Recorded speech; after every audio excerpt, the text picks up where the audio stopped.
Yippee-ki-yay, motherfucker. Frankly, my dear, I don't give a damn. All right, Mr. DeMille, I'm ready for my close-up.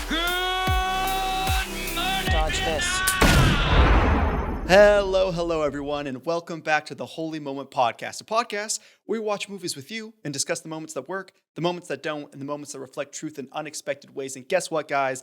This podcast tonight, turns 2 years old because this is season 2 of the Holy Moment Podcast. And today, we don't have just one or two, but we have 3 pieces of exciting news. And let's start with number 1. Number 1 is big news, guys. Usually, it's just me and Jeffrey. Shooting the shit, talking, saying words out of our mouths. Say hello, Jeffrey. Howdy, Nathaniel. It's good to see you again. Truly. It's been too long since I invaded your house and watched The Mummy with you. It was truly traumatic. Truly. But for surprise number 1, guys, the real diehard fans of the Holy Moment Podcast, the ones that watch the first 10 episodes, will know that we used to be a 3-man show. And tonight, we have attracted, by watching an amazing movie, we have brought back with us our first other co-host, Christopher Vega. Say hello. Hello. Woo! This is such big news. Yeah. I told Vega the movie we were watching today, and he was like, please let me be on the podcast. So here he is. And that brings us to fun, exciting fact number 2. Usually, we have premeditated movies. They're usually older, whatnot. We actually are on the cutting edge here at the Holy Moment Podcast. We are reviewing a movie that's still in theaters. That's right, folks. I had to pay $11.99 to do this podcast. Oof. Because today we are talking about Sinners, a phenomenal movie, absolutely breathtaking. I'm so excited to talk about it today. Last but not least, got to get all the shilling, got to get all the crap out of the way before we can dive into the art. The third exciting thing, kind of already said it, this is officially kind of like ground zero for the second season of the Holy Moment Podcast. If it's your first time here, what we do is every season we pick 6 categories. There's 2 hosts usually, me and Jeffrey. We each pick a movie for each category, which makes 12 movies. 12 movies each week, that's 12 weeks. 12 weeks divided by 4 is 3 months. So every 3 months we do a new season. So at the end of this episode, we'll get into like our new categories, what the movies are, and how that's going to roll out for the next 3 months. But that's going to be for the end, because until we get there, we have a lot of fun stuff to talk about. Music, vampires, and some good old-fashioned good movie making, because it's been far too long since I feel like I watched a really good movie. But I'm very excited to discuss this movie today. Honestly, it's been far too long since I have, too. I saw it a few weeks ago. Yeah, I guess that's the first thing I want to talk about is seeing as this is a movie that was in the movie theaters. How long ago did everyone watch this movie? Because usually, I watch it like the night before we do the podcast. But honestly, I just so happened to go watch this movie, and I was like, I wonder if Jeffrey's seen it. If he has, we should do it for the podcast. So when did you guys actually watch the movie? Because I watched it last Tuesday, so almost a week ago as of yesterday. Honestly, probably a month ago on my end. Really? Yeah. 3 to 4 weeks ago, maybe even more. Okay. So I might be really rusty on it. In fact, I assume that I'm going to be the most rusty. He might not be the most rusty. I watched it. Tomorrow makes a month. So maybe we're equally rusty. Oh no, that means all the pressure falls on me. Well, I swear I remember what happens. There was some racist people, there was a vampire, and there was some music. No, but yeah, I watched it a week ago, and excited to talk about this one. So before I kind of jump into everything, let's just go through the background as we normally do. So the movie we watched again is Sinners. Actually, I don't even know if I said that. The movie Sinners, huzzah. It was directed by Ryan Coogler. He's done things like Creed and the Black Panther series. The studio was Warner Brothers. The budget was $90 million, and so far it's made $340 million in the box office, so it's done really well. I think it's getting to the end of its theater life. I don't know if they knew how long it was going to be in theaters, but I assume this is doing better than they thought, so I assume it's also staying longer than they thought. But I doubt it's much longer for its theatrical run. I'm trying to go see it next Tuesday before it leaves theaters again. Our cast is Michael B. Jordan. He plays twins. So he plays Smoke and Stack, the Moore brothers. And Miles Canton, this is his film debut, and he plays Sammy. And then someone's name who I cannot pronounce, Wanumi Matsuku, plays Annie, the love interest of Smoke. And then Haley Steinfeld plays Mary, the love interest of Stack. And then Jack O'Connell plays Remrick, the I almost said Italian vampire, the Irish vampire. But Guys, this movie was so much fun. How much did you guys know going into this movie? I knew it was about vampires, and I knew that music played a big role in the story, and that was just about it, right? And also, this is either a testament to Michael B. Jordan's skill as an actor, or a testament to my own stupidity, because it wasn't until like 2 or 3 weeks later that I realized that they're the same actor for both characters.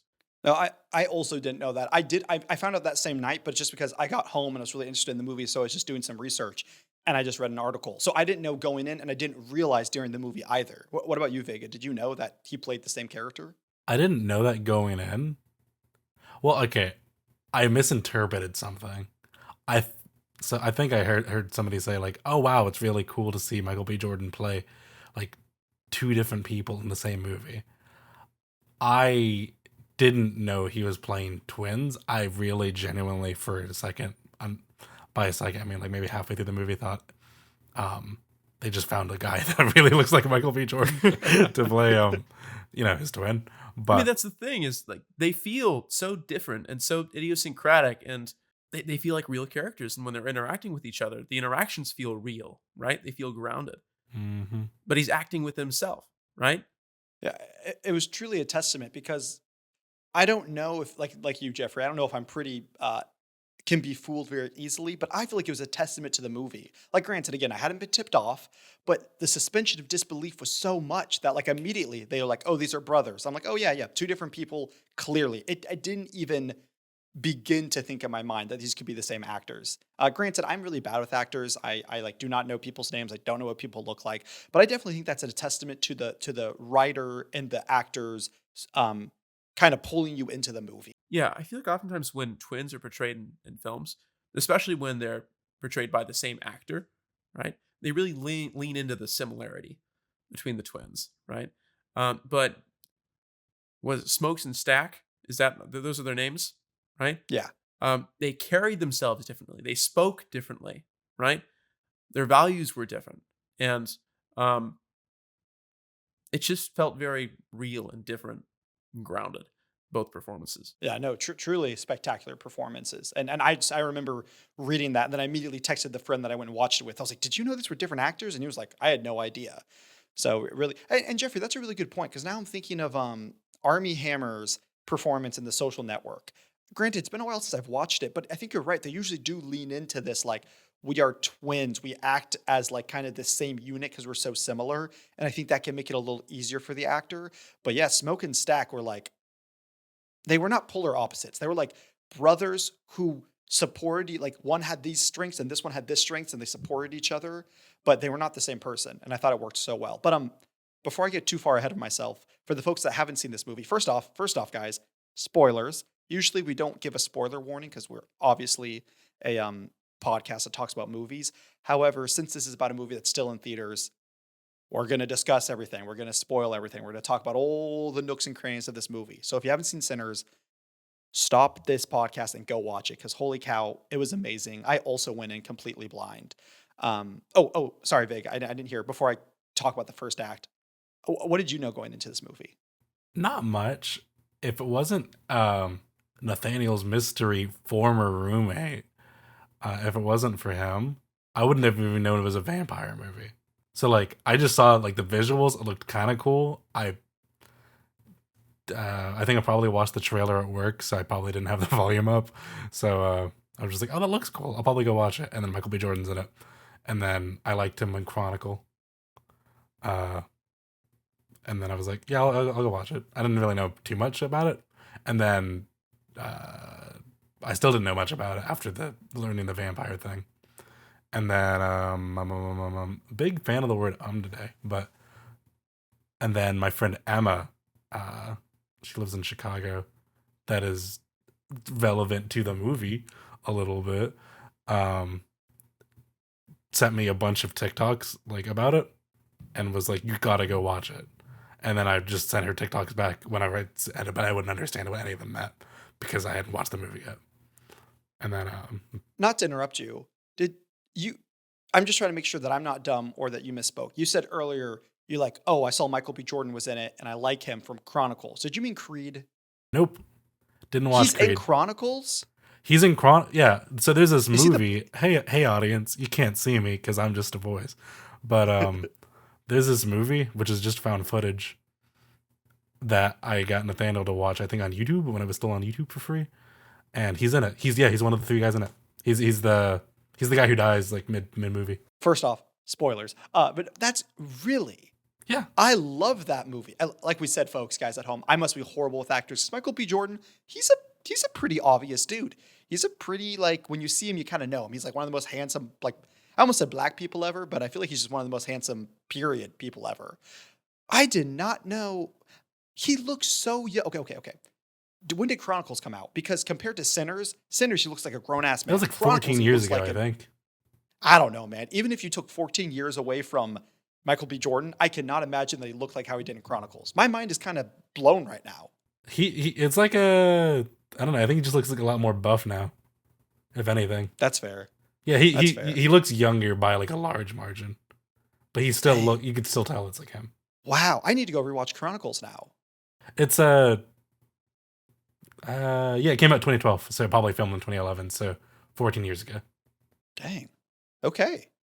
Well, sorry guys, just at home, I love Chronicles. I've seen it like 4 times. It really is one of my favorite movies of all time, and I did not know this. But we're not here to talk about Chronicles as I get sidetracked. I think the point of this story is I really like Michael B. Jordan as an actor. I think he does a phenomenal job. I really need to go watch his other film library stuff.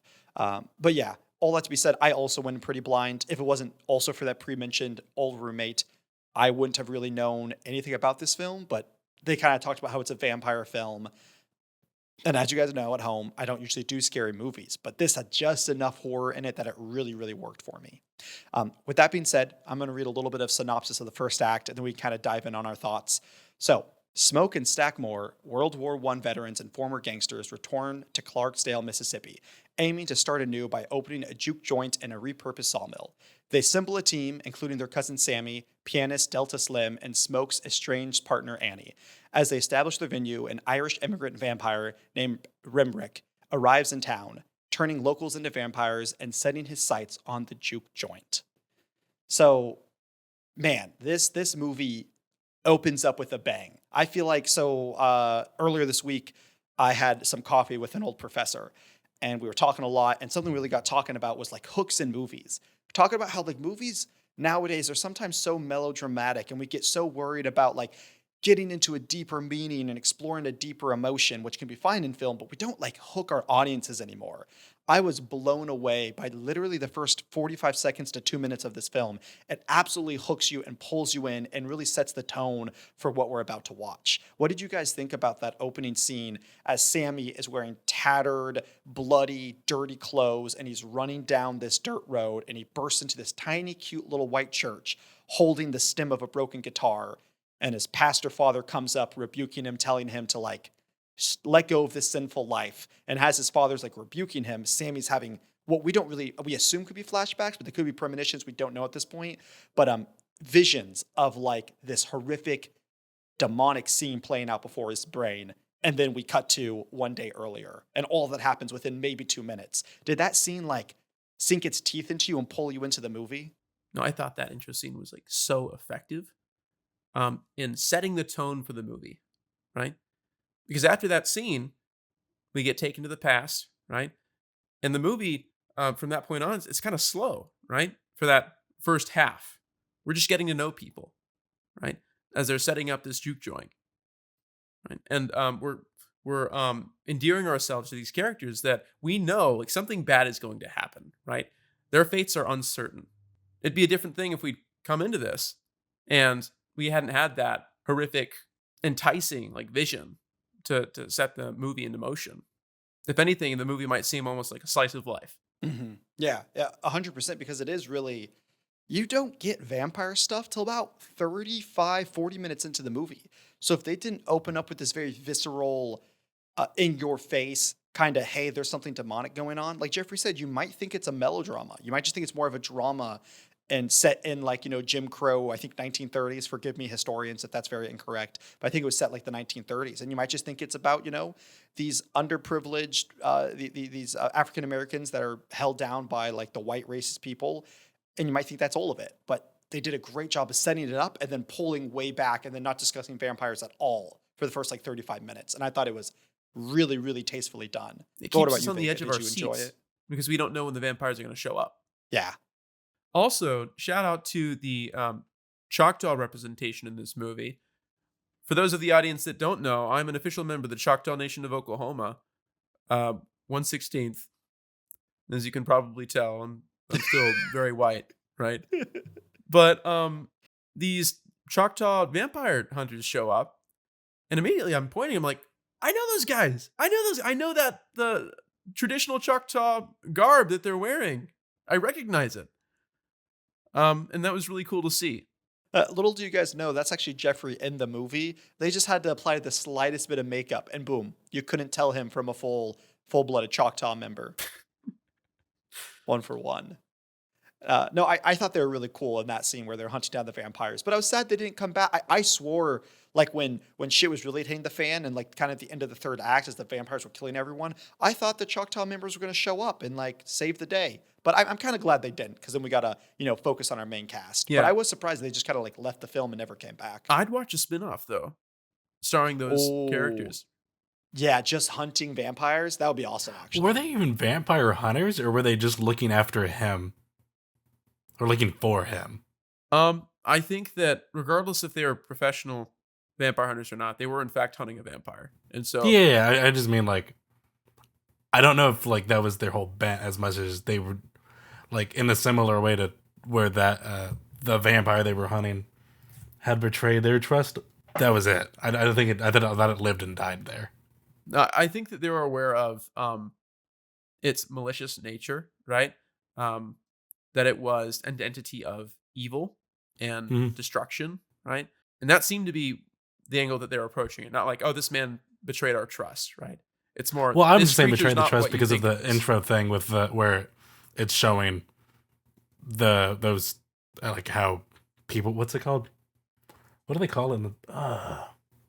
How that some Racists. people have the great gift of music, which transcends, and then Oh, I thought you were talking about the white people that were Ku Klux Klan members that Remick tricked. But no, I'm talking about No, just the people that could summon the spirits. yeah, that kind did of they have thing, a and then like name, how or I were guess they for Sammy it was through music, and then through them. Do you remember what it was through for how it was through them? I know what you're talking about. In that opening scene, they mentioned, some people do it through the yada yada, and then they said something about the Native Americans and something through smoke. So I don't know if they were just saying through storytelling, or I can't remember if Like they I think that's what I'm saying. It's not just they were hunting a malicious evil thing as much as Remick, that vampire, used them to that end, and then they in a similar way to the people in the juke joint realize like, oh, they're not good. He's not good. Oh, because Remick's whole thing, which we'll get into this a little bit later, because it's probably like everyone's favorite scene from the movie. But Remick's whole thing is like they set up this idea of like people who are really connected to like music is something that transcends time, understanding, knowledge, art. It transcends all of it. And so it's this idea of like people who can really tap into raw emotions and music can summon ancestors from the past, and then I guess your future lineage to the present. Not even just your lineage, but like people who are also really involved in music. And Rimrick, being a vampire, has been around forever, and he missed guys. They're not bad people. They just miss their family. They just want a hug. And so Rimrick's whole thing is, which is kind of an awesome idea, is I guess he just hunts down people. He's trying to turn people into vampires. That's A. But he's also trying to hunt down people that have this gift so he can be rejoined with his kin. So are you saying, Vega, like maybe he went to like the Choctaws, pretended to be kosher so he could like gain their trust, see his kin through their music, and then also probably turn some of them into vampires? It's something like that, maybe. I just don't like. I don't know what he did to them or with them, or outside of just try to use, I guess, something that they had or some whatever for, I guess, his own end of wanting to, that like itch of the wanting to communicate with not communicate with the past, but like have it because he's been around for 1 billion years. Not actually, but I think somewhere between like at least 300 to 400, if not like 800. Yeah. Well, what I also really like about them choosing the Choctaw slash just Native Americans in general is, uh, first off, I'm sure in the 1930s, people are more spiritual in general, period, than they are today in the 21st century. But I think it's very true that with Native American culture, they are much more respectful to like the spirits, to nature. They're much more listening to everything. They're not just busy, progressive. What can we get? Move, move, move, move. So I think I like that it's this idea that's the Native Americans because they say these lines of like, "Hey, there's great evil coming." So it's like they know what's going on. They have their finger on the pulse, and I like it because I feel like this whole movie does a great job with different cultures, but I feel like that's so fitting of the Native Americans. If demons, if vampires, if evil spirits really do exist, it makes sense that the Native Americans know about it long before the white people. Jeffrey, is there a demon in your house right now? Probably, yeah. That's only a little upsetting. Yeah. Maximus just like pokes out from the dark. And those little horns. Well, he is a ginger, so Um, no, I mean, I think that something that this movie very intentionally does, it's those people that are in touch with their roots and the people that aren't compromising in celebrating who they are and where they come from.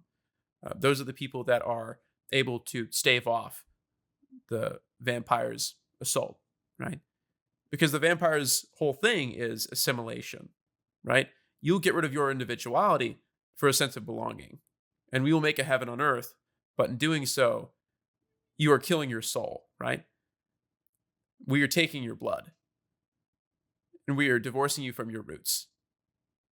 You are one of us, but we are, for all intents and purposes, a hive mind. I really like that Jeffrey is bringing that up because, I've just seen.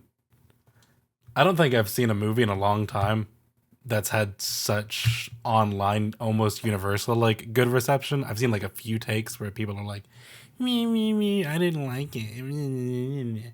And by 2 takes, I mean literally there's just 2 people I know on Letterboxd, or 2 people I know and follow on Letterboxd who didn't like it. But one of the things I've been seeing about people talking about it is is a lot further into the film. It's established, but how Remick in I guess in his time when he pre-vampire in Ireland had to, or like culture taken away from him or whatever, assimilated. I guess the push of religion and I guess Christianity or Catholicism question mark, I don't know, whatever it was, whatever form of religion that it took was like forced onto him then, and then he's just with some level of good intention probably doing the exact same thing 800 300 however many years later to the people in the juke joint. Yeah, well, that is interesting. Yeah, for taking away. I mean, yeah, like Jeffrey, like you guys are saying, it's a theme. This movie needs a rewatch because like it was so like they didn't overcomplicate things, but the themes ran so deep, but they weren't like it was just so easy to like there were so many layers that I feel like I could watch this movie 3 or 4 more times. I could take to peel it back and see the next layer and the next layer, and this idea of like the opposing views of you kind of see the vampire's view of like, hey, we love it. Like if you are a vampire, we genuinely love and accept you and cherish you. And you really get that vibe. Like you don't get like they're lying. But like Jeffrey said, it's a hive mind. It's stripping away all of their individuality. And then like, like you're saying, Vega, of just how Christianity was forced upon him. Here he is 800 years later, as they say, hurt people hurt people. And he's like forcing something upon these people as well. Because just like how the Christians came along and said, well, clearly you don't really know what is good. Let us force our religion upon you and show you what is good. And the vampire is like, well, clearly, just because you're a human now doesn't mean that you don't know what it means to be a vampire. And being a vampire is awesome.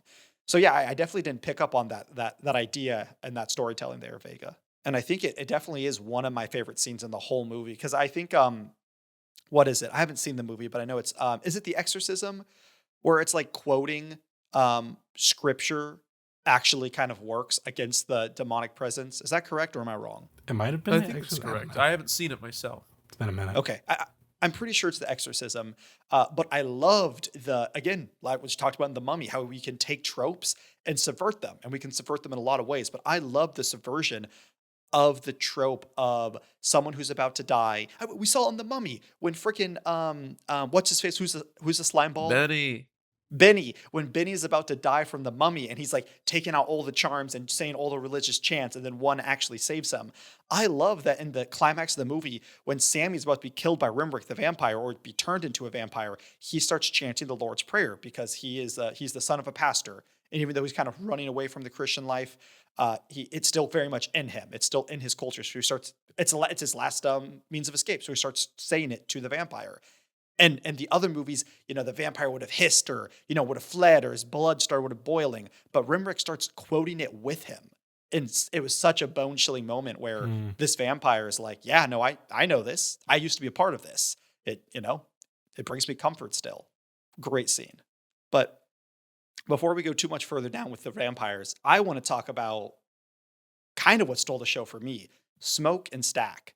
So they're two brothers, they're twins, like we talked about. They were played by Michael B. Jordan, and they've been out of town for like 7 years. And they return to some little town in Mississippi, and they're kind of shady, like they have a reputation in the town, kind of infamous lawbreakers. Is kind of the vibe we get. But they're here to set up a juke joint.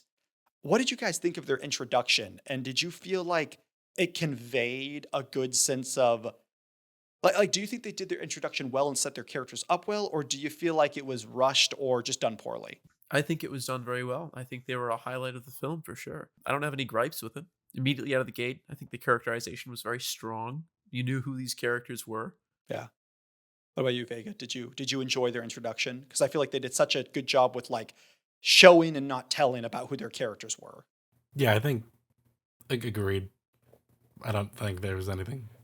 Not to just to use a very modern term, not to just glaze this entire film, but so much of it is like, all right, this is kind of not perfect, maybe, but it's like I don't know. I have no complaints, no notes. I don't think for that, at least, for how they were introduced. Yeah, it does a great job of showing how different they are, but how in sync they are. Right, the whole interaction with the knife. Yeah, the snake. That was so fun. Yeah. Was that the scene you're talking about? I honestly, I can't recall if it was a knife or a steak, but it was near the beginning. No, sorry. A snake. Where they kill the snake with the knife. Yes. No, exactly. Yeah. I forgot the surrounding circumstances. All I knew is they did something really cool with the knife, and it was a joint effort. Mm-hmm. It was so cool. Basically, they were like getting barrels, or they were uncovering an old truck that they stashed away when they still lived here. Do you remember who's the one who stabs him? Who stabs the snake? So here's the issue. The only way I know who is who in the film is I know Smoke is the one in a relationship with not Annie. What was her name? Just a sec. I have it right here. With Mary. No, Annie. Okay, it is. Annie was the female, the black female that was really into voodoo. So Smoke was in a relationship with her, and Stack was the one who used to have a relationship with Mary, who was the white woman who was actually like 1/16. Oh, actually, I wanted to bring this up. 1/16 or like very small percentages of blood. Actually, it's a big deal in this movie, and we'll get into that in a little bit. But Mary, the love interest to Stack, who was like 1/8 African American. So the only way I can remember in my mind is like, if they're in scenes together with their females, but when it's just the two brothers, I can't actually remember who is who or who does what. Okay. Well, I think I've consumed way too much media about this to maybe just talk about it in a way that's not like referencing a little bit of like, oh my God, all these observations from people. But one of the ones, or one observation that I thought was really cool, that was something along the lines of, who opens up the thing, right? Who opens up the back of the truck, and who does the threat come after? Sammy. And then the brothers, in their own way, take care of the thing, and then one of them takes care of the threat. On behalf of, defending his cousin. And then, I don't know. I think that was, I liked it. I liked the little snake thing being there. Like as a character thing, but then I was like, I think it was one of the few things I didn't really super care for, And then somebody was like, well, it's kind of like a parallel for what they do later on in the film in terms of defending, and one of them driving the thing through the back of the vampire's thing back.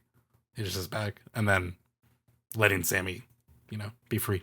It is like a weird foreshadowing. You know what's even more interesting about that concept is it's so interesting that it's like Sammy. I don't want to say it's the pure one. One thing I really loved about this movie is how real the characters were. It didn't feel like there was a good guy or a bad guy or this guy or that guy. It just felt like there were humans who made some good decisions, some bad decisions. But it to the point was, it did feel like Sammy was our titular, you have a future. None of us have it. Like, we've all made the wrong decisions. We don't have a future. Sammy, you have a future. You have to live. But it's really interesting, this idea of generational sin, generational evil, something that's chasing your family lineage down that you can't escape. And almost how like the snake didn't go after either brothers. It was attacking Sammy. Just how when the vampires show up, they say, hey, we're not here for anyone but Sammy because of his ability to summon the past. So it's like Sammy has this innate ability that brings him greatness, but also attracts evil at the same time, which was just a great. They played that subtext line so well with like the father, a pastor who's like, music and dance is of the devil, but then quite literally it summons a literal devil.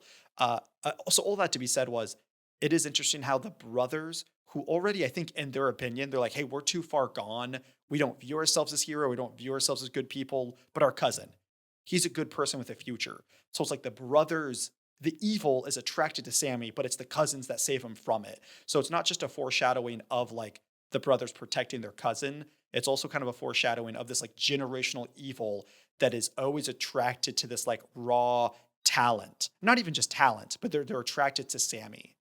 I thought that was kind of, I didn't think about that until you were mentioning that, Vega. But the risk is worth it. It's worth risking the ridicule and the hurt and the danger if it means letting your light shine. In fact, so did y'all catch the after credits scene? Yeah, of course. I feel like that would have been a very easy thing to miss, but I think it adds so much to the movie. Sort of reinforcing a theme that here he is enjoying music, right? And he's letting his light shine, right? And perhaps he's been led to believe that this talent is going to lead him down a path of unrighteousness. And sure enough, I mean, perhaps how he pursues his passion and lets his light shine, it does open him up to temptations, and it opens him up to danger and to people that don't have his best interests at heart. But he's still letting that light shine, and that's an unequivocally good thing. No, I agree. And Vega, you're right. Normally, we kind of, since you were last on the podcast, we've been kind of like breaking the movie into acts and discussing the acts and kind of going beat by beat. I think with this movie, if you haven't seen it, again, pause it, go watch the movie. You'll enjoy the episode so much more. So let's kind of throw that out the window for a minute. What are some ideas or what, after watching the movie, what were you foaming at the mouth to discuss? What were you like so blown away by this concept or this theme or blah, blah, blah? Like what did you come today to the Holy Moment podcast to discuss? I don't know if there's like just one thing that was so, just one thing that was like, I need to go to like talk to y'all about it, with the film, as much as like, I guess if you go to like some museum or some art museum and you see this like, I don't know, 20 foot by 30 foot painting that took a guy like the last years of his life to make, and you're just like, oh, wow. And then like you find out other people like, have seen it, and like everyone's seen it. Like it was more of a this was incredibly impressive, and I just need to know what y'all think about it, if there's anything that, or just the kind of, I'd love to talk about something that was so like, had such an impression on me. Just overall, the cinematography I think was fantastic. The music was fantastic. The acting was so well done.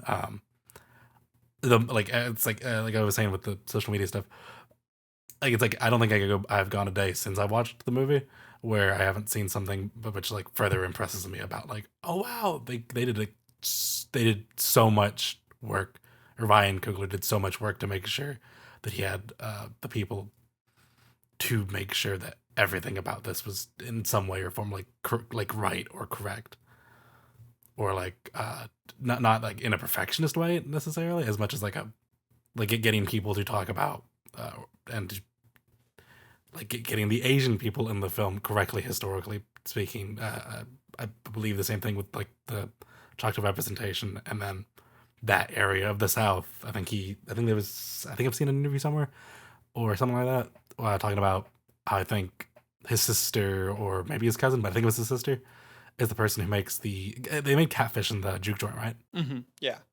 I think his sister is the person who makes catfish in their family. So she also had like a little bit of, I guess, say in terms of like, hey, this is kind of, I don't know, whatever. I just saw a snippet of that, but like instead of, not that you can't just make a film and just kind of guesstimate or just do some level of research on your own, but I do think I would definitely, so many things I think maybe work some level of better because there is so much life to it, because it's not just like, oh, here's what I think about these things, or here's like my impression of these things. It's, hey, Nathaniel, tell me like everything you know about X or Y, and then you get to speak all of your whatever heart woes, what good things, bad things, whatever, all of your insight is now on this one little part of the movie. And like so much of the film, I think, was that had that marinating kind of thing to it.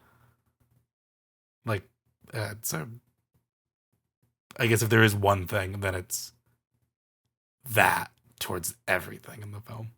You can definitely tell it's a labor of love. Mm-hmm. And what I think I love about like the fact that it's a labor for love, a fact that it's like deeply researched. I actually I was talking to my cousin, and she is a history teacher. She loves history, big history buff. She loved this movie for many reasons, but one of them was she was like, I loved how historically accurate it was. So I don't know a lot about history, if you guys haven't picked up on that yet. But so people who know their history are like, yes, they had so many small nods to big moments in history. But what I think I love about all of it, everything that Vega kind of just said, and the labor of love, like Jeffrey said, it then interwove all of that so precisely and delicately. Because I think you can have directors who do a ton of research and then like throw it in your face, and you can feel that they did the research, and it's like in your face in a bad way. And then also, I think you can have directors who try to make really, really obvious political, moral, religious statements right there in front of you, and there's no subtext to it. I feel like Ryan Coogler did an amazing job taking the history and the history, an era of Jim Crow law, which kind of just have left slavery still extremely, extremely racist. So of course there's a lot of political undertone to this movie. But at the end of the day, I didn't feel at all anything was hoisted or forced upon me. So it felt like he took this history, he took these ideas and these morals and wove them beautifully into what matters most about movies. The story. The story was king. The history wasn't king. The any political statement wasn't king. Nothing was king but the story. So I feel like he used everything we talked about to uplift the story and not put it above the story itself. And I feel like that is why at the end of the day, people are resonating it so deeply, is because it's just a mother frickin' good story. And you can tell too that even though like story is king here, he is approaching the story from a place of conviction, which is something that Robert McKee talks about in his book Story, right?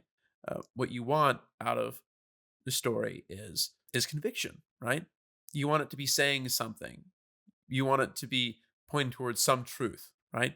And that doesn't mean that the film has to be didactic, right? It doesn't have to be preaching at you, but the storyteller knows exactly what story they want to tell, and they're telling it through real characters and real worlds, right? And I think that Ryan Coogler does that very well. Well, I think you set me up for a great question. What do you think the truths, the main story that Sinners was trying to convey, or what was the main truth that you took away from Sinners? I recently was also listening to a podcast with gosh, what was it? It was some writer. He's a famous writer, and he was just talking about how, like, if you go to my movies searching always for an answer and trying to distill a point out of my films, you have already destroyed the point of movies. Movies are, meant to convey something, but at the end of the day, they cannot always be boiled down to a singular point. And just reminds me of this notion of, like, yeah, some movies are very obvious. Some movies, like, you can't argue with the ending. The ending is the ending. The story is the story.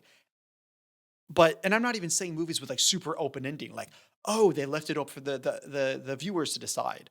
But I'm just talking about, like, a good filmmaker, I think, is able to convey a lot of stories, a lot of truths in a movie, and everyone's gonna interpret it and view it a little bit different from their own lens. So with that being said, what is the I don't know if I like the word truths, but what are, like, the main story that you took away? What is the, and I'm not going to say lesson either, because I don't think movies are always the best place for, like, here's a lesson to be learned. But what did you take away from Sinners thematically, story wise? I think one of the big themes is not giving up on who you are and what makes you unique, not sacrificing that for a sense of belonging. If you have convictions, you're not going to give them up so that you're one with the crowd, right? You're going to stand by them because they make you you. You're not this colorless, bland cog in a machine. That doesn't mean that you're an island either. No man's an island. But you are a flesh and blood human being made for connection, and you have a history, and that's important. And you shouldn't be ashamed of your history. Yeah. What about you, Vega? Can I ask you a question again for a second? Yeah. Because I was just praising Sinners for being a movie that puts story above everything else.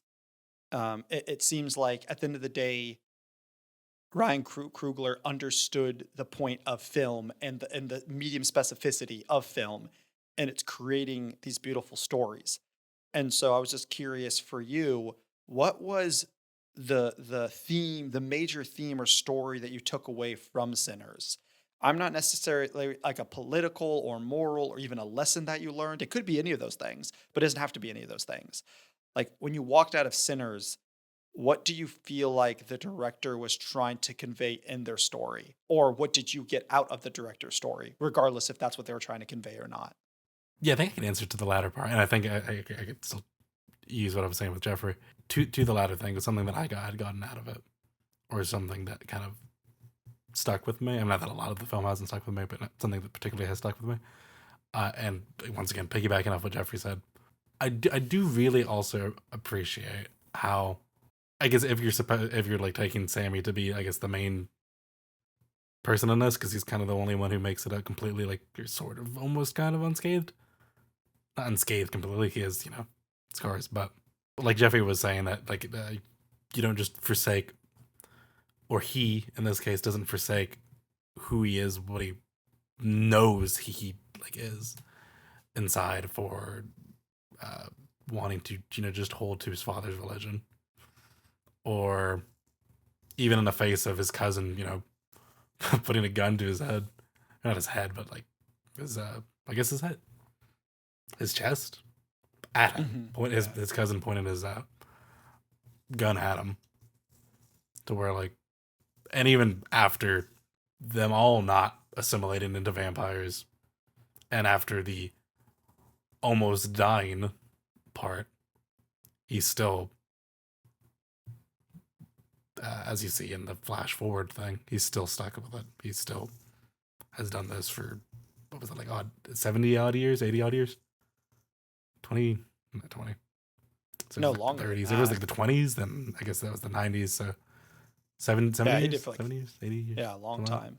something like that. Yeah. And then how it's not, like, I don't know. I think other films that do a similar thing don't necessarily have as much destruction in the way of, like, not necessarily that this entire film was about, like, Sammy's self-actualization, but he does end up doing what he knows he was born to do, kind of thing.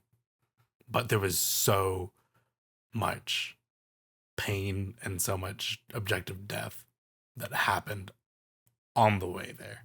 And then, like, I guess if there's other movies that do a similar thing, it doesn't necessarily feel like it's in spite of so much all of the time. I mean, maybe like a war movie that does a similar thing. I don't know if there's a war movie that does a similar thing, but that might be, I guess, similar scale wise. But like a much different movie, but like Walter Mitty, he kind of finally understands a little bit better of like who he is a bit more, and like the whole meaning of quote life end quote. But it took the company being turned from print to mainly digital, like that whole thing, and him hunting down for the film to like get that. But like negative there, but not death. So I guess it was interesting seeing how much pain. I don't know. I don't really have a really profound or poetic way of phrasing it, but it was just that. I guess seeing that in the film, and then not that I have gone through anything what anyone in the film went through, because that was genuinely. You haven't been crazy. turned into a vampire before? Yeah, I've never been my cousins, almost everyone I know, not everyone, but a lot of people I know have not been by vampires. That has not happened. Oh. But This is good news. I guess the ability to, or seeing the desire to persevere in the thing that you know is you, in spite of all that, instead of just shutting it away. I think there's something really, and this is again why I say like this is a movie with layers that like, and something I love about this movie is it walks the line of blockbuster action, beautiful 21st century big air quotes cinematic, and then also a much more indie, heartfelt drama. Like I feel like it walks that line perfectly, which makes it so engaging. It's something I've never really seen before. But I loved, like going off what you're saying, Vega, how Sammy, he went through this horrible incident one night with vampires and then continues to play music. But it's specifically because you're like, well, why do those two things correlated? It's like it was this whole, like Sammy knew that it was his music that brought the vampires there. And also the brothers reveal, because he has this like beautiful retro old guitar, and the brothers reveal at the very end of the movie that guitar, because one of the brothers says at the very beginning of the movie, oh, that's a really famous person's guitar, we bought it and it's yours now. So we just think, oh, it's some famous heirloom or some famous person's guitar. But then we find out at the end of the movie it's actually the cousin's father, and we find out the father of the cousins or the brothers was a really evil bad man. Like he beat the brothers, he was a horrible guy, and Smoke actually ended up killing the father to defend his brother's stack. But we find out like it's this idea that like evil is chasing them throughout the generations. And this guitar that was kind of almost impressive takes on a new light of being the manifestation of the eviler generation passed down. And so it's this really weird dichotomy of like, I escaped the vampires, and then I went home to my father, who's a preacher, who on one level thinks I've just been out partying and drinking, I need to repent, but I literally just danced with the devil. And he's saying, you need to repent, leave this life behind. But Sammy finds the courage to continue being a musician, even though he knows quite literally it's dripping with blood, and there's demons chasing his family line, almost like I don't think this is what Ryan's going for, but you almost could look at it as like this idea of like alcoholism or maybe depression or anger, how that often will like run through families, but made much more manifest in this ability to like summon the past generations through your music. So I just thought it was really cool to see that Sammy was able to continue to do the thing he loved, even though he was walking this fine line of being a musician with this burden on his shoulders to be able to like summon these past and future ancestors.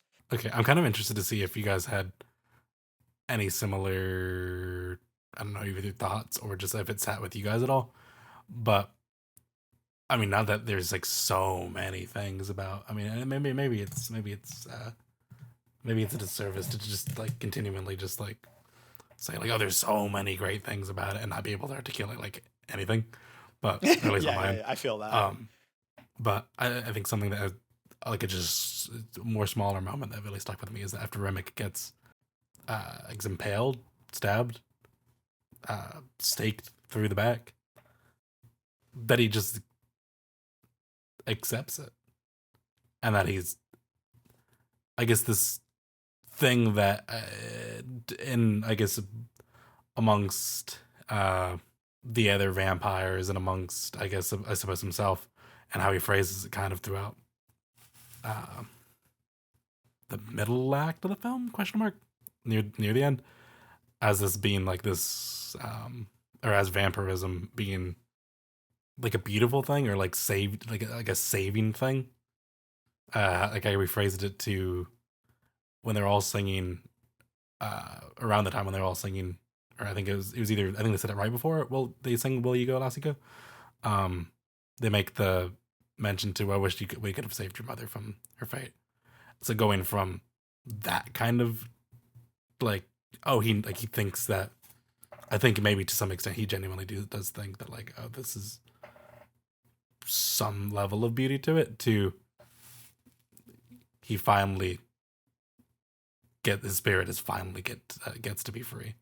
He just lets it happen to him, because you see him kind of reach for the thing for a second. I don't know if pulling it out would have saved him necessarily. I don't even know if I don't know if that. Yeah, I don't know. I can't speak to that, but I loved the acceptance of it. Yeah, I mean, think about what vampirism offers people, right? It's a sense of community and belonging, right? And in exchange for that sense of belonging, there is an erasure of self, right? They cut their ties with the past, and they cut their ties with their culture, and so they're living life as a community, but it's sort of hollow. Whereas Smoke, at the end, he dies. He's not the vampire, but he gets reunited with his people. And it's him being reunited with his wife or his partner, and him being reunited with his child, versus all their identities sort of being mixed together into like an indistinguishable mush. And so Remick has been seeking community. He's been seeking his sense of self. And even if he hasn't realized that, I think that's why he's always seeking more, as he's dissatisfied. And then at the end, when his soul is finally released, I'm sure that comes with a sense of closure, right? Ah, they're my people. Yeah, he's not tied to like this mortal earth forever and ever and ever. Yeah.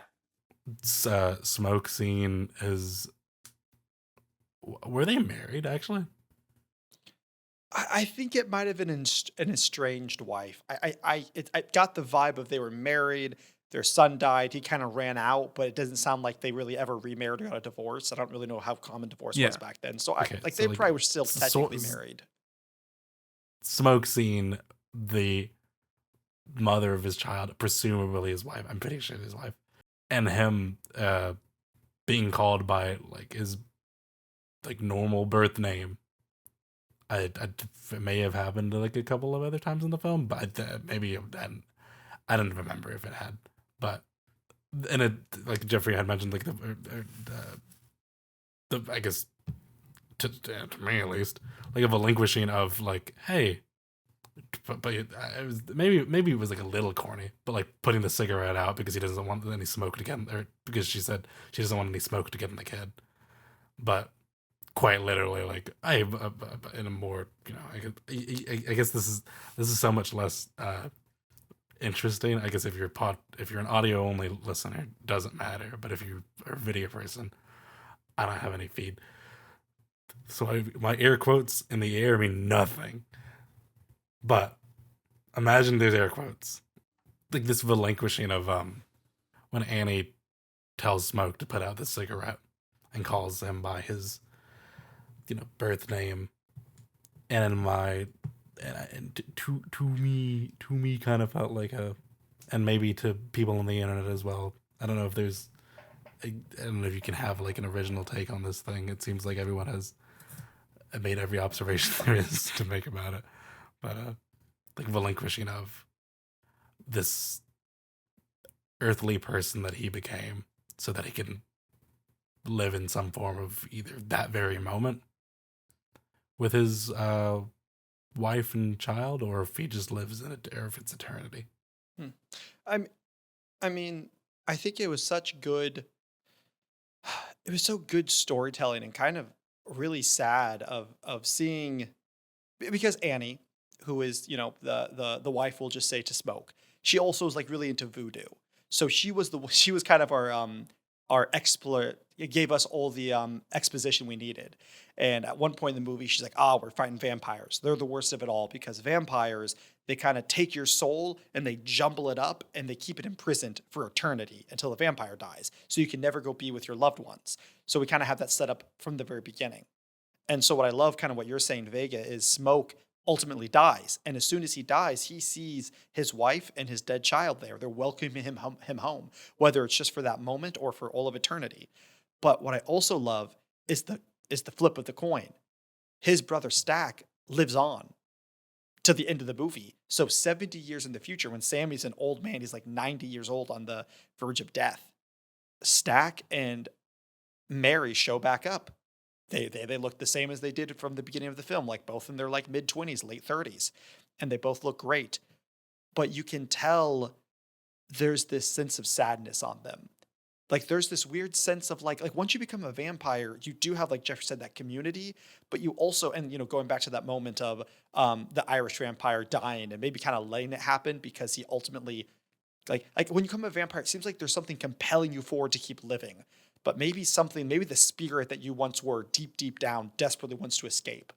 And so these vampires do have a sense of sadness. They have almost a purposefulness, or like they have no purpose. They must keep living. They must keep walking forward. But there's no real sense of community. There's no real sense of anything because they're just one, like you said, Jeffrey, they're one blob. So it's really cool to see this one brother, Smoke. He might die, but he got to go be with his loved ones. And then you see the vampires, this kind of sad ending that almost makes you feel bad for the vampires. Just, they have to keep living. And I love at the end of the movie when Sammy asks Stack, who is a vampire now. He's like, Sammy was like, you know what? I think about it. I wake up once a night every week with night terrors from that night. But also, for that like 2-hour period where I got to play music before the vampires showed up, that was probably the best night of my life. And he asks, he's like, is that true for you, Stack? And Stack is like, that's the last time I got to see my brother. It's the last time I got to go out in the sun. Yeah, that very well was probably the best night of my life. And so I really liked the two kind of the dichotomy of the human spirit, getting to leave the body and move on versus like the human spirit trapped in the vampires. And I just thought they were really well shown off. Exactly. I mean, Remick, he has a ravenous hunger for community, right? He has a ravenous desire to bring people into his fold. Why is that? It's because he feels that he does not belong, right? Or he is not where he belongs. He's not with the people whom he truly cares about. And he's trying to fill that hole in him with so many other people. But these aren't real relationships. Again, it's just a hive mind. You can't really form real relationships with a hive mind. Yeah. And there's something to be said about that hunger that like, the joke is vampires, they need blood. But I really love the take this movie had on vampires. I really loved how it did the classics, like vampires can't come into the house if they're not welcomed in. They can be killed by wind sticks. They can be killed by garlic. They can smell death on people. So it had all of the classic kind of features of vampires. But I really liked, granted, I'm not very acquainted with vampire lore, but I think they really added a lot of their own kind of like, this is how the vampires in our world operate. The hive mind, for one instance.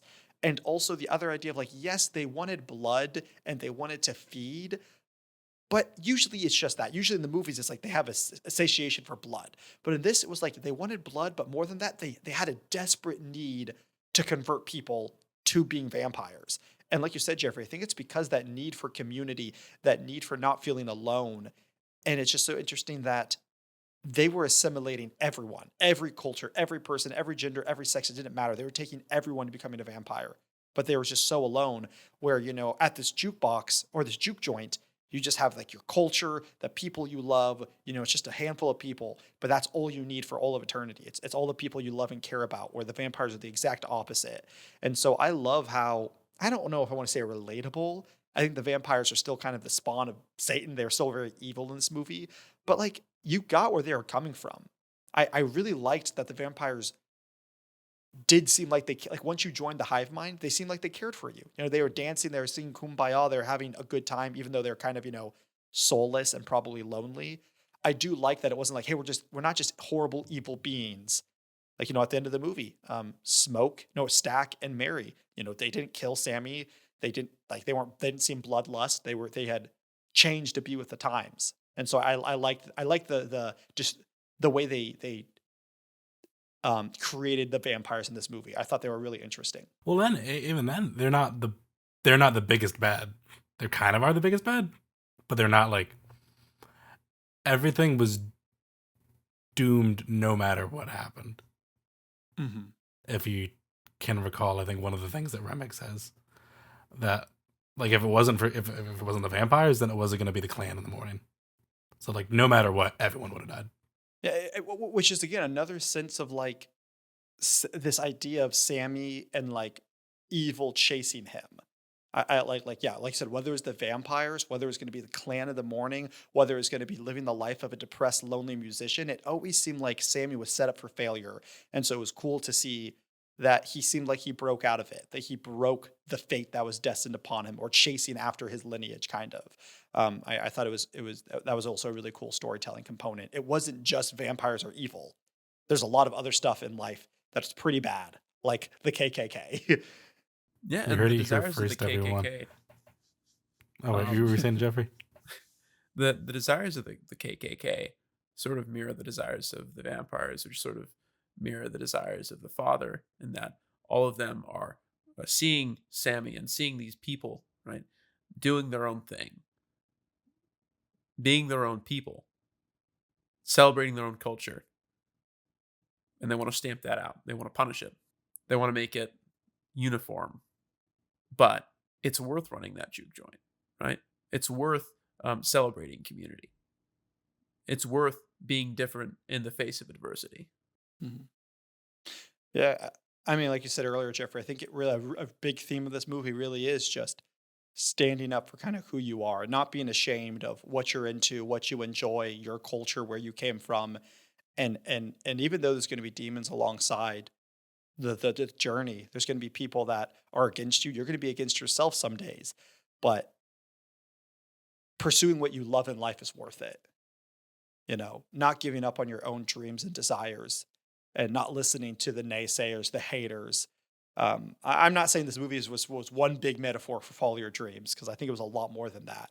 But I do think that is a really big theme you can take away, that there's going to be a lot of people who are against you in life, but ultimately it is following your dreams, but being supported by your people, whether it's your culture, your adopted culture, just your family and your loved ones. Just having them to support you goes so far in life. Having a good community goes so far. That being said, I feel like talking about community and this idea of loved ones and people coming together, I think we'd be foolish. And like you kind of said, Vega, this is such a popular movie that everyone's already beaten into a pulp. Everyone's already posted their YouTube, their videos, and their shorts discussing it. And this is probably the most famous scene in all of the movie, but we probably couldn't call ourselves a podcast if we don't talk about it. What did you guys think about that scene where Sammy starts playing the song? I think it's called I Told You a Lie, or I Lied to You. And, that bass, and then the electric guitar comes, and then he summons all the past and future spirits. And then the camera tilts up, and then it tilts down, and the barn is burned down to the ground.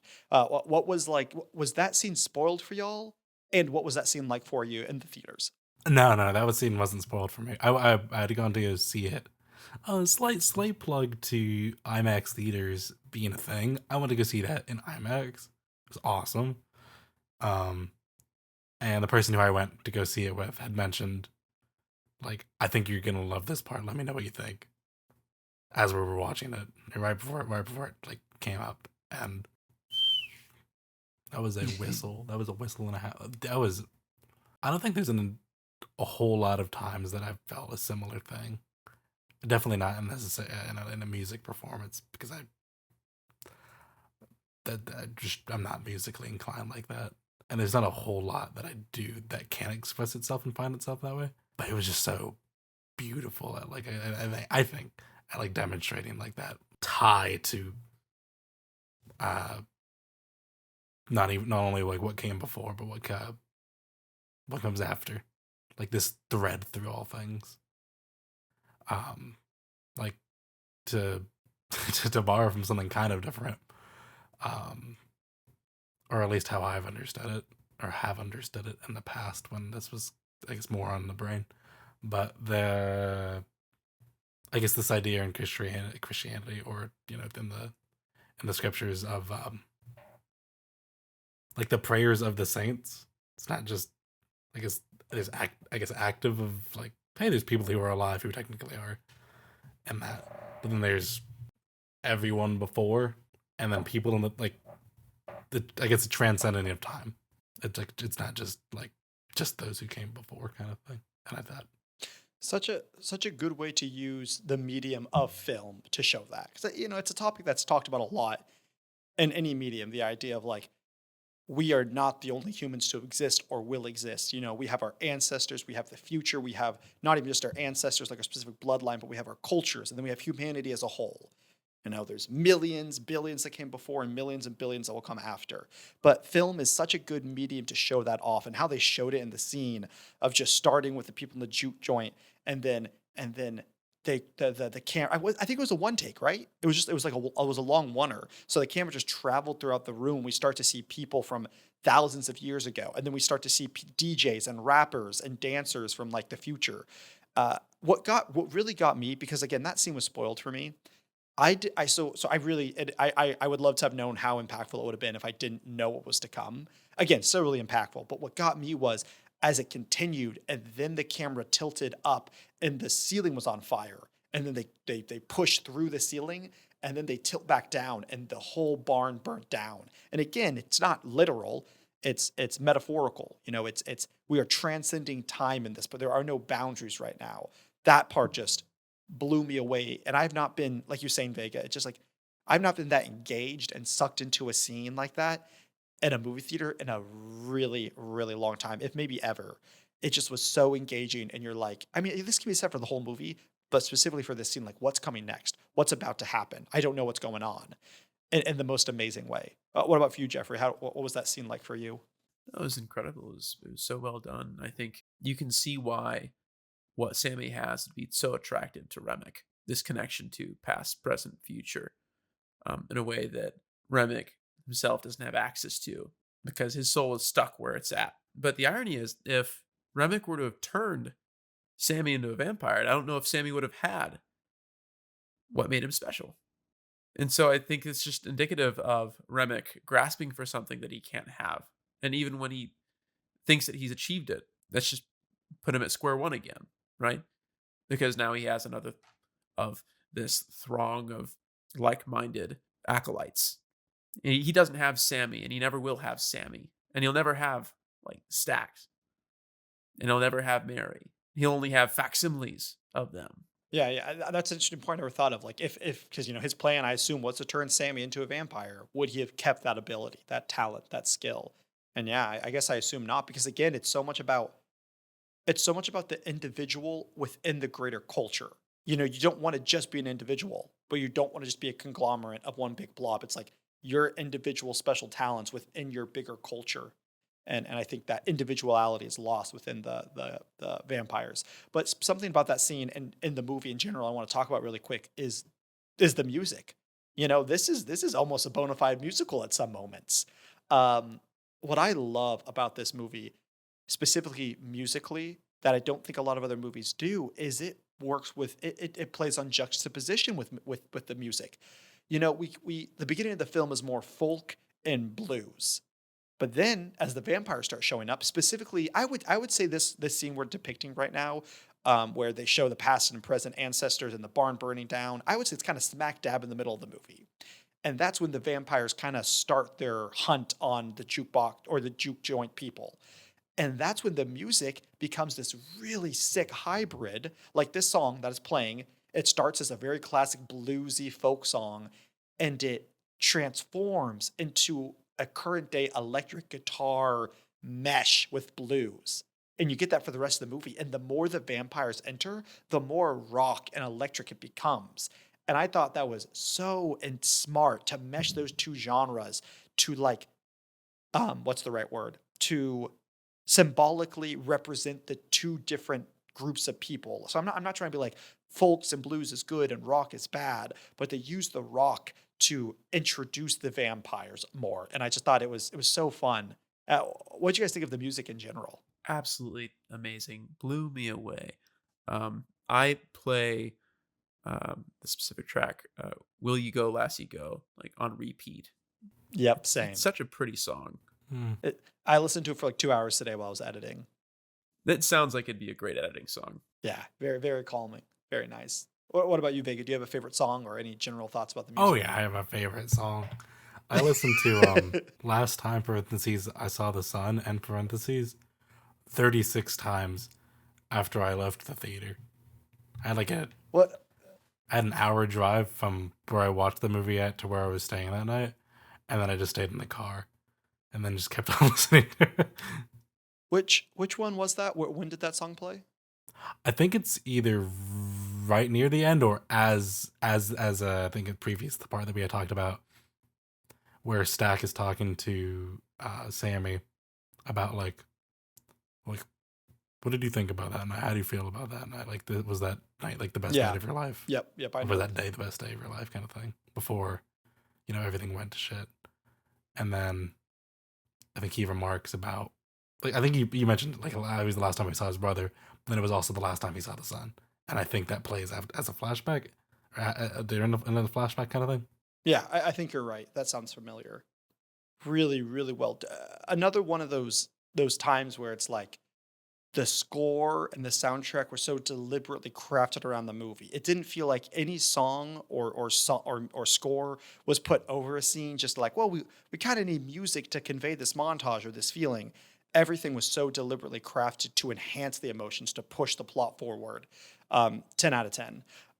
One of my last questions for you guys: how do you think they handled the meshing of the two genres? Like I said earlier, the first 45 minutes of this movie really is like a drama, like through and through. And then about going to the second act, we kind of start getting into the vampire stuff. And then by the third act, we're full on kind of slasher vampire creature horror film all of a sudden. And it does get a little campier. And I think the music, honestly, I think the music even pushes that campiness. We see the vampire claws in the moonlight and we hear like a guitar riff. Did you at any point feel like it was a slap in the face or a whiplash of like, whoa, we were like so grounded in this drama and now we're kind of doing goofy vampires? I think that opening scene does a lot to set our expectations, right? Such that throughout that first half of the movie, things are moving slowly, but there's always this sense of dread. Like, we know what's coming, except we don't, right? We have a general idea, but we don't know what specifically is going to become of this character and that character and those characters that we love. And so it just makes the stakes seem all the higher. Like, we spend so much time with these characters and then we see them in this very dangerous situation. We care about them. We're invested in them now, where we might not have been if they had introduced the vampires earlier. I would agree with that notion. Yeah, just that, which goes to show a lot in filmmaking. If you just plant a little bit of a seed, you can cash in on it way down the line. Just a little bit of the idea of like, hey, this is a vampire movie. Don't forget that. We can rope back around to that 45 minutes later. And then again, when they first introduced the vampires, it is more slow. It is more drama. It is more horror intense. And then I think by the time the vampires full on attack, I think it gets ever so slightly cheesy, ever so slightly. But I think, again, they work into it. They don't go from 1 to 100 in like 2 seconds. They ease the way into it. And therefore, I think it all melts seamlessly. It goes from Alien to Aliens. Like, I don't know if y'all have seen those movies, but Alien 1 is a horror thriller, right? Where the alien is this unstoppable force of nature, right? And that's what makes it so terrifying, is there's no killing it, there's only escaping it. And then Aliens is just a full-on action flick where they're shooting aliens left and right and they're dying left and right. And they're both great. right? In their own way. And I see both of that in Sinners. At first, they're the unstoppable force, and then they're the action hero fodder. Yeah, yeah, and I think just they really did it seamlessly. The transition from aliens to or alien to aliens. I think they really did a good job with it. I think in my opinion, in the hands of a lesser filmmaker, I don't think you could have transitioned as smoothly because again, they really are melding two different genres. They really are melding two different worlds into one. What about you, Vega? Do you think they tripped the ball or they dropped? I tried to say two things. I tried to say, did it trip you up, and did they drop the ball? And I came up with, did they trip the ball? Like at any point throughout the film, or I didn't quite hear the Specific, initial question you asked to Jeffrey. uh, just specifically in the context of like the genres, like how it was a very grounded, like dramatic drama, like for the dramatic drama, redundancy. But at the beginning of the film, it was very grounded, very human. We're talking like real people going through real struggles. And then in the second half of the film, towards the very end, we're getting a little more campy with this like creature feature vampires running around. So do you think they maintained their suspension of disbelief well? Or did any part of it like kind of feel like a not a slap in the face, but whiplash? I mean, personally, it really worked for me. At least I think so. Going from a traditional drama to, well, I think what really helps with that is how they pulled off the vampire things, and that there are some normal tropes of vampirism in storytelling, but the slight, I guess, different things that they did, like in filmmaking, particular and specifically, like the practical thing of using instead of them just being able to outright like fly and then that just being like a CG thing. I think one of this film's greatest strengths is how many things were done practically, and one of them was that at least one of the two things was that the Remix jump from the top of the barn to Sammy, if you remember that. Yeah. Yep. And then I think there's another jump when he's in pursuit of Mary. But like small things like that, them not going just normally for. Oh yeah, so that was like I think chords. It wasn't just like straight up CG. It was like an actual. He jumped from A to B, so that sells an increment more realism into it because he really jumped. And then same thing for the other jump, but then it's not just like the two fangs into the neck thing. It's eating. I did enjoy that take on the vampire trope a bit more as than I've seen. I haven't seen an extreme amount of vampire films, but seeing the way they approach some of the things, I liked it. And how much it wasn't just like, even though they had some of the answers to like fight them off, they were not winning. There was no reality in where they won. I don't know. I personally think that they didn't really drop the ball. That they pulled it off kind of well. Yeah. Pretty no, well. No, in my book. Yeah. No, I fully agree. I think they pulled it off phenomenally. I brought it up because I was so surprised with how well they were able to transition from kind of these different genres. Oh yeah, like it's one more thing. Like at the end, also like in the acceptance thing, or like right before the acceptance thing happens, like two other things that like, and I feel like in other vampire media would have just kind of just killed him, like the silver thing being I think in his head or in his chest. No, I think it was in his head because it was in the guitar.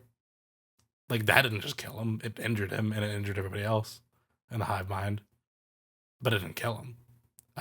Nor did the Lord's Prayer, nor just alone did the stake through the chest. Ultimately, it was the sun. I think everything in tandem helped, like, help him fight them off, but it wasn't, I guess, the leader, so to speak. I don't really, once again, I'm not super familiar with vampirism. The vampires seem very powerful in a very grounded way, right? Mm-hmm. It's not like they're doing they're performing acts of superhuman strength, right? And displaying superhuman abilities. But again, because of their use of practical effects and because of just how stubbornly they refuse to die, even in the face of silver, in the face of garlic, in the face of the steak, right? And the fact that they're eating instead of just draining the blood from their victims. Um, it makes them feel like more of a force to be reckoned with than, say, the vampires from Twilight. But of course, I know that that's not what they were going for in the Twilight movies. But yeah, I feel like vampire films are becoming scary again, and I'm really appreciating that. This movie, Nosferatu. Oh, the Voyage of the Dawn Treader. No, the Voyage of the Demeter. The Voyage of the Dawn Treader. Sorry, it's not Chronicles of Narnia. The Voyage of the Demeter. That was another really good one that came out just recently. Yeah. Yeah, I think easy though. This clears the other vampire films. Well, I haven't seen the Voice of the Demeter that Nathaniel mentioned, but Nosferatu, who boo, You don't like Sinners Nosferatu? on top, baby. What? You don't like Nosferatu? It was enjoyable, I think, to an extent, but I think, I don't know, vaguely pretentious take on Nosferatu that was kind of freaky. Crazy good Sinners vampire movie, which also is freaky. I'm I gonna say like both. Sinners more. I prefer Sinners to Nosferatu. I mean, not the same. Nosferatu is bad. Not saying that, but Sinners, I think, did something extremely special. That if I don't know whenever this is coming out, but for the people who listen to this thing, and for everyone ever who will ever listen to this exact episode, if you ever get a chance to watch Sinners in the context of a theater, or if you can rent a theater out to watch a movie, watch Sinners on the big screen. It is worth it 1,000,000 times over. Watch Sinners, period. Don't just listen to us talk about it. Not that nothing here is of value, but everyone needs to watch this. Remember, guys, this is the podcast where we watch movies with you. Discuss the moments that work, the moments that don't, moments that reflect truth in unexpected ways. We want you to be in on this, right? This is a community that we're building, a mindless hive mind. That's true. Yeah, we're truly, us at the Holy One podcast, we're actually vampires trying to suck you in. Everyone has to go watch the same movies. But no, I can't agree more with these guys. I don't want to sound too pretentious or too melodramatic, but I really do think it's going to be in 40 years. We're going to tell our kids like how our parents told us, oh, I saw Star Wars in theaters. I saw Lord of the Rings in theaters. I saw The Matrix. I think we're going to tell our kids in 20, 30, 40 years, I saw Sinners in theaters. And I think it'll be kind of a big deal. So go watch. This is another really small tangent before we kind of get to our closing bits. Something, I don't know if this is 100% true, but as I was reading up on it, this is the vibe I got. Obviously, they put a lot of money into marketing. Like, at the end of the day, this was a big blockbuster success. It had a lot of money behind it, had A-lister actors, A-lister director, writer. It wasn't some no-name movie. But all three of us kind of mentioned we didn't really know a lot about it. We vaguely maybe saw a trailer. It's an original IP, like it's an original story. What I love about this kind of movie is it spread around by positive feedback. I feel like movies don't get like you don't have like a handful of people go like, yeah, maybe this will be cool. I like vampires. And then they love it. And then they spread the word. And then, double that amount goes to the theaters. And then they love it. It's just like everyone that watched it hasn't shut up about it for a reason. It is spreading like wildfire. I'm not trying to be over dramatic, but you don't get that with movies nowadays. You go to the movies, you're like, yeah, that's pretty decent. You maybe post like good movie, bad movie, mediocre movie. But the people that I know have watched this won't shut up about it. They're begging people to watch it because it's so good.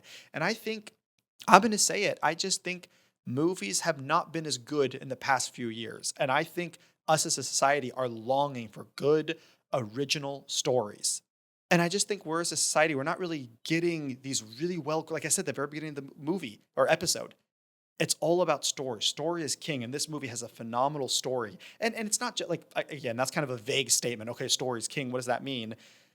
It's just Ryan Coogler did everything correct. He cared about every aspect. He cared about the characters, the writing, the directing, the mise-en-scène, everything that's on in front of the camera. And it created this beautifully crafted story that didn't feel like it was a sellout to anything. It didn't have to be a sequel to anything. A movie doesn't have to come after it. It's just a standalone, phenomenally beautifully written movie. And if you're a human being with a soul, you should go watch this.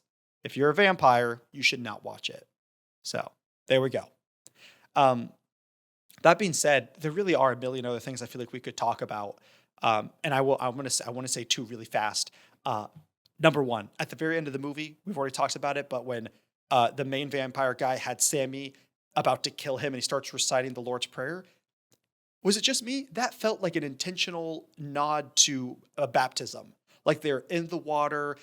The vampire was almost caressing Sammy because again he doesn't like he's not killing Sammy out of hate. He wants Sammy like almost lustfully to be part of his gang, and he's holding him over the water, reciting the Lord's Prayer with them. It felt like a nod to like baptism. I thought he just straight up baptized him. I mean he basically did. Really cool scene. Like there's so fascinating. Like again, so many layers even within that one scene. But then just the other thing I wanted to quickly say was I think this is another nod to like how the vampires aren't just sadistic, horrible creatures. When all hell is broke loose and the vampires are let into the bar and they're taking their last stance and fighting and killing people. And Annie, the love interest, the wife to Smoke, she gets bitten. She's about to turn. So Smoke holds up his end because Annie was like, hey, I'm probably going to die in this fight. If I do die, please kill me. Or maybe Mary, whatever, the wife, the one with the dead child. So Smoke sees that she's bitten, so she stabs her. Remember, the vampires are a hive mind, but they do not have Smoke, who is the wife to the woman, in the hive mind. But they all freak out, and it's not just, they're sad. They're genuinely upset by this. Because I think the hive mind, at this point, Stack, the other twin brother, is already assimilated into the vampires. I think his love for his brother, who knows that he loves his wife, had plans. He's like, well, great. I love my brother. We're going to make him a vampire. And his brother loves his wife. We'll make her a vampire. So I think it just goes to show again, these vampires weren't these malicious, just evil, heartless people. They really did care. And like once they assimilated one person, they had all of their feelings. And so I thought that was just really fascinating. It wasn't like they assimilated Smoke and then Smoke's love interest died. It wasn't even, it was like two disconnects of like the brother of the brother's wife died. I just thought that was really fascinating. Yeah, no, I thought that was a great moment because we see there, like, he believes that he knows what's best for her, right? And he is mistaken, but he is convinced, right? And so this hurts to see her go down like that because he thinks that she has missed out on a truly wonderful opportunity. But as a matter of fact, he's the one that is missing out on an opportunity to be at one with those who have passed, right? Family and loved ones. Yeah, because it's ironic, because like we said earlier, Stack got to be with his significant other. Annie or Mary, Mary. Stack got to be with Mary, hypothetically forever, for all of eternity, because they're both vampires. But it really wasn't love. But Smoke and his wife got to be with each other in eternity, or in that moment, heaven, whatever you want to call it. But this episode's already breaching an hour and 40 minutes, and I am the person that has to edit this. So, Vega, while you have been gone for a while and a few things have changed, you know what hasn't changed? The name of this podcast, The Holy Moment. And therefore, we still have the segment where we discuss our holy moments.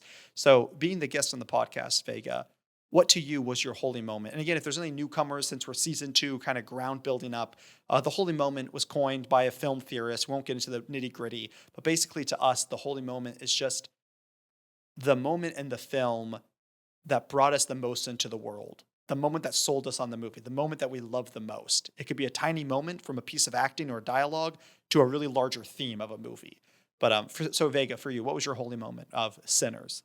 Yeah, I think my holy moment is a part or an aspect of the relationship between, or maybe the entire thing of the relationship between Sammy and Perlene, and that it was quite time-wise a blip, less than a day, but in the slight talking, slightly doing a little bit of music together for a moment, hooking up, and then Perlene sacrificing or like getting, allowing Sammy to, get away and go and be free, and helping be some of the, and helping be like a part of Sammy's salvation. So from everything, or an aspect of it, that 70 odd years later, he still carries Perlene with him, and that he named the club, or a club, after, or his club rather, after I think that's something that really struck me, is that how, and I know I'm maybe just the same way, not oh, I'm 70 years in the future and I named something after someone, as much as no matter, I guess, how long something was, or how the conditions of the said relationship are now, there are things that I carry with me from like people who I haven't heard from in 4 years, kind of thing.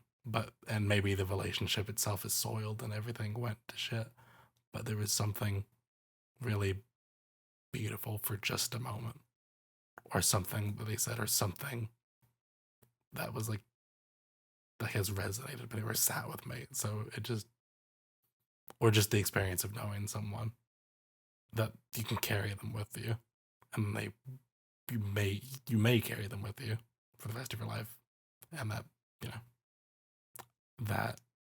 that struck a chord with me. Yeah, it's a great holy moment. I didn't even realize he had named the club after her. But yeah, to carry someone with you after literally just being with them for a day, or and you know, in life we often will carry people, whether they leave us because we want them to, or circumstances just force it upon us. But yeah, that's good. Well, what about you, Jeffrey? What's your holy moment? The more I reflect on this movie, the more I view it almost as a story of two communities. There's the community of vampires, then there's the community of the juke joint, right? And in one community, the community is a monolith, right? And everyone becomes assimilated and they lose themselves in it, right? They sacrifice themselves in order to have a sense of belonging. Whereas in the other community, they are freely and truly themselves, communing with one another. And I think that theme of community, what it should be versus what it can be, to the detriment of the people in that community, I think that's powerful. And I think that's my holy moment. Hmm. Yeah, I like it. Yeah, you don't usually go for more moments. You went for a bigger theme this time, which I like. For me, I there are so many amazing moments in this movie, and honestly, us talking about it more, I mean, I may be even leaning more towards that baptism, that final scene between the vampire and Sammy. But I'm going to stick with my guns, what I wrote down originally. I loved the first minute and a half of this movie. And it's not just because I loved it so much because it was cool.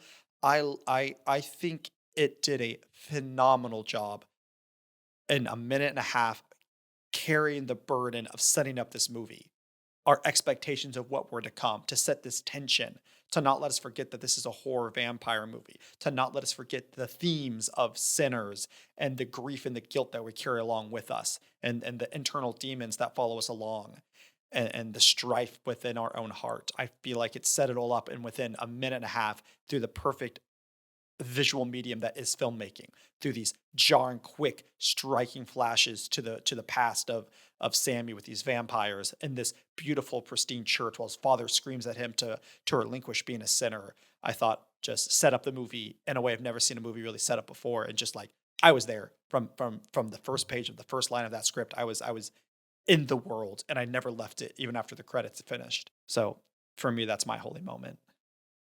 But dang, hey, we did it, guys. We reviewed another movie. Oh, it's exciting.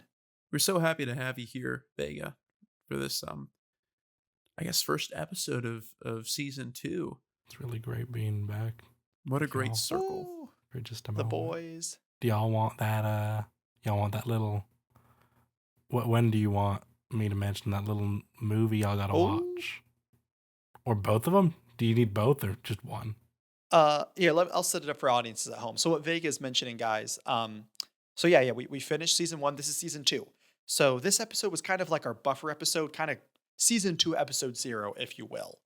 And now proceeding forward, we have picked 4 new categories, or no, sorry, 5 new categories, and we kept 1. I think we're always going to keep wild card. I think it's just a good category to have. We kind of get to pick what we want to do, but we chose 5 new categories. Jeffrey, do you wanna reveal the categories? We don't have to go into what movie we picked for the categories right this minute, but just tell the audiences at home, what are the 5 categories? Yeah, so the 5 categories, guys, I'm quite excited for this actually. We've got biopic or biopic. I've heard it pronounced both ways. We've got creature feature, We've got foreign film. We've got Schwarzenegger. I wonder what that one's about. We've got Wild Card. And we've got Vega's pick.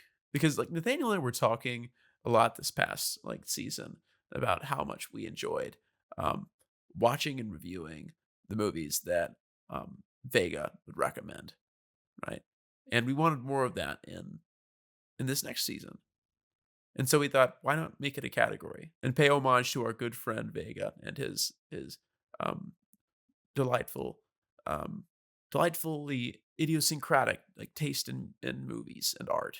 And so while Vega cannot be here with us every single episode, he will be here with us in spirit, especially because he is a new category. So since I hosted kind of ground zero, we will start next episode, kind of season 2, episode 1, with Jeffrey's pick.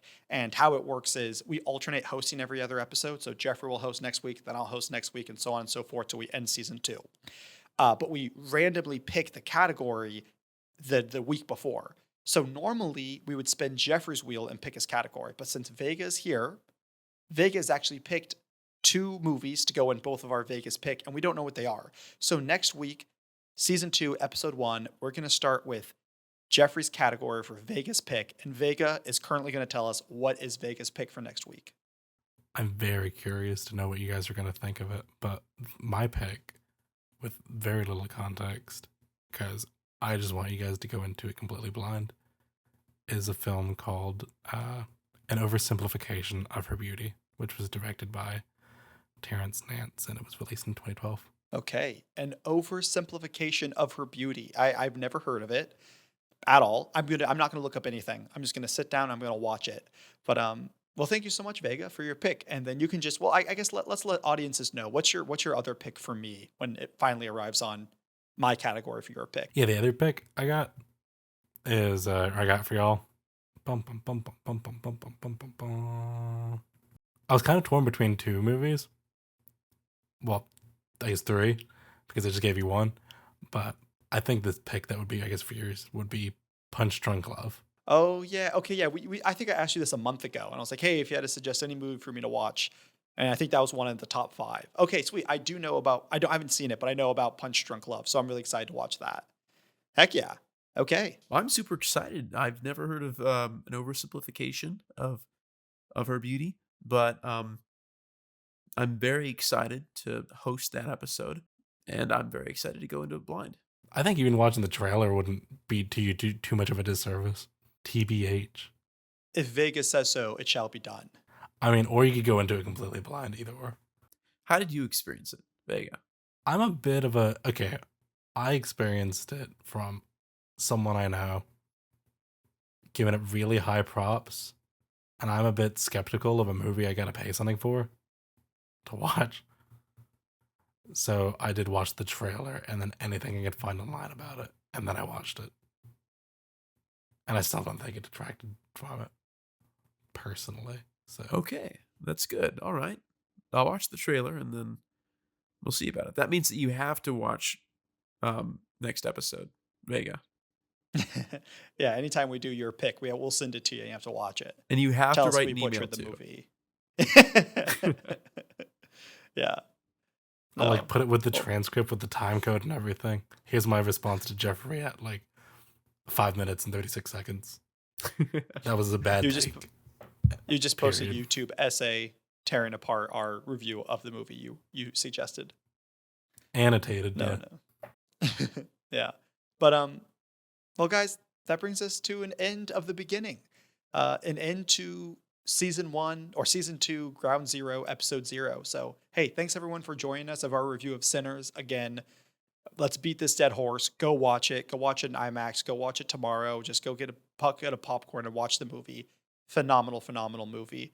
Thank you guys so much for coming along on this journey with us, and we look forward to many more episodes and many more random Vega popping on in, always making our day much better.